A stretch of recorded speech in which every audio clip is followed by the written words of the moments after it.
Hello again. Well, got a new accessory for the Pen Wizard.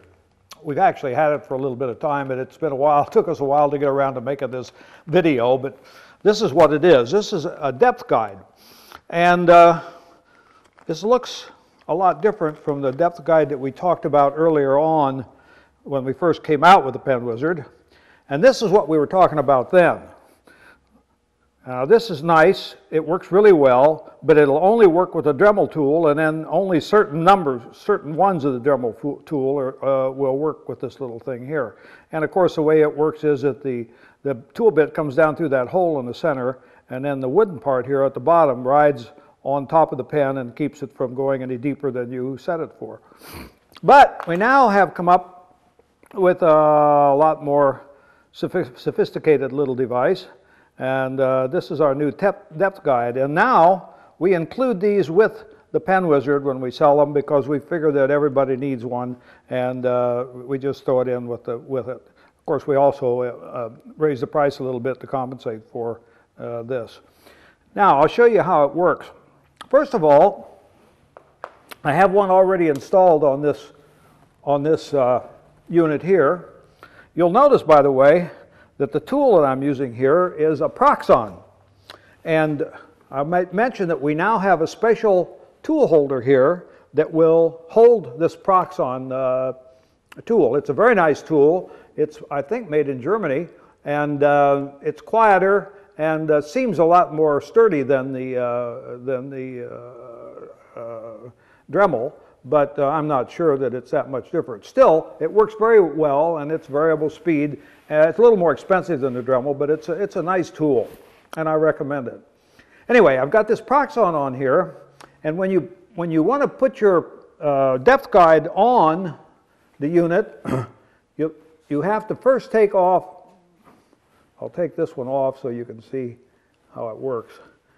When you first put it on there, you have to take out the screws that come in it, which are shorter. Now I'm talking about these black nylon screws here.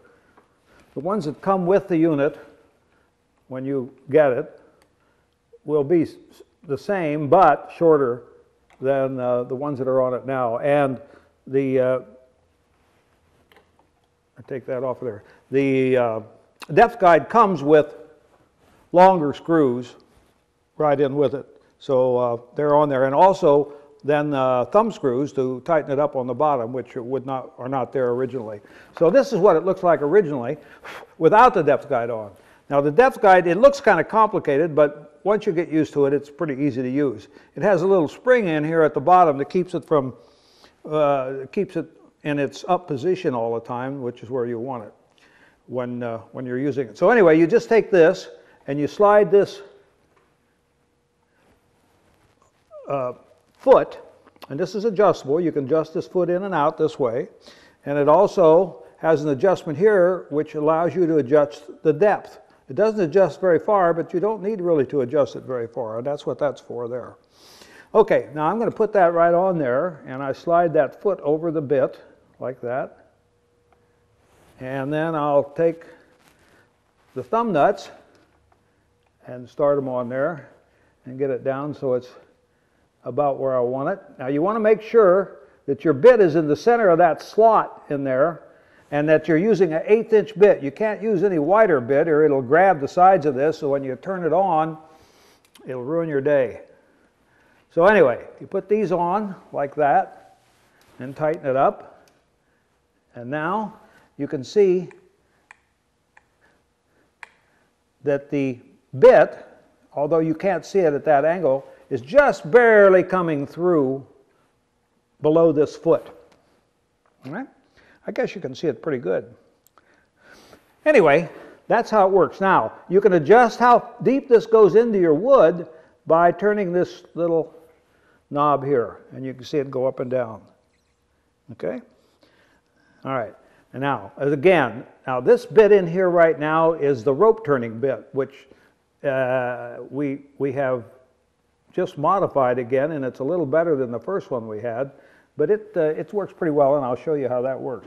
Anyway, there it is with the rope turning bit in and your depth guide on. Now, with this depth guide on here, if you take a a pen blank that is oval or tapered or convex, of course, the guide will ride on top of it here, and it will only allow your bit to go as deep as you have it set here, no matter what shape your pen blank is.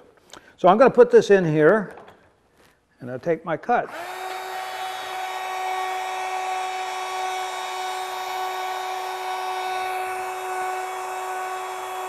And you can see that depth guide slides right along on top of your blank.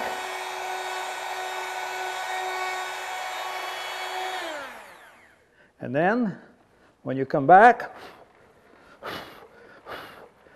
you can see what kind of a cut you got. And that's not very deep. I think I could go a little deeper than that. So, I'll just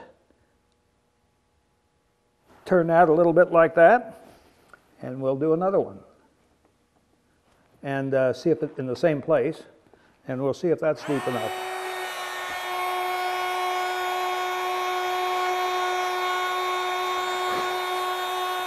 With this rope turning bit, you don't want to go very deep.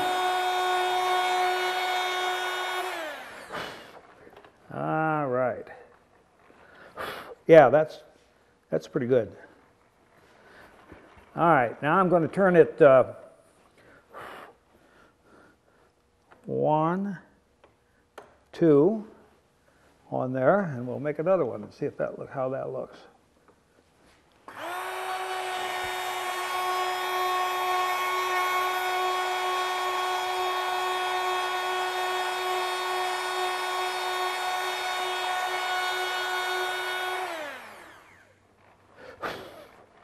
Yeah. Now, right between those two cuts, you can see a little convex bead, and that's the first strand of your rope. So I go back here, and I'll turn it 2 more, and we'll make one more pass just so you can see how that looks.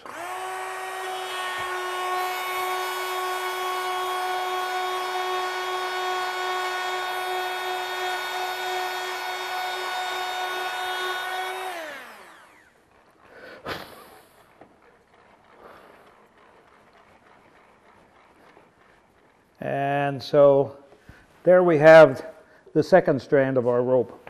And of course I'll go on around, and since it's two clicks for each strand, and that means it'll take 12 passes to make the go clear around the complete blank. Okay, that's the rope turning bit, and also the depth guide, and I think this will clear up any questions you might have about how it's used, and I hope you have great success making some interesting pens.